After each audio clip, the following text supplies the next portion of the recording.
দেখছি আমরা তোমার পাটা ভাঙছে কিনা নাকি ব্যথা পাইছে। হ্যাঁ, তুমি 4 তলা থেকে রাব দিছো কাকু মনের দুঃখে। হাঁটো কাকু। মিয়াও।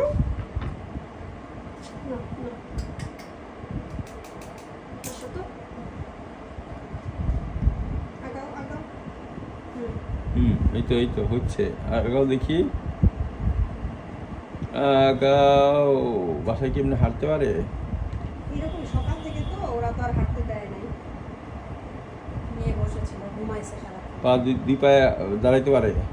এই যে ওই পাটাই ভাঙছিল, ওই যে বাম পাশে, এই যে এটাতেই তো আজকে ওরকম। এর আগের বার তো একেবারে এরকম পা দিতে পারতেছিল না, ঝুলে লম্বা হয়ে গেছিল। এটা আছে, এক্স-রে রিপোর্টটা নিয়ে আসছো? দেখি এক্স-রে রিপোর্টটা দেন দেখি।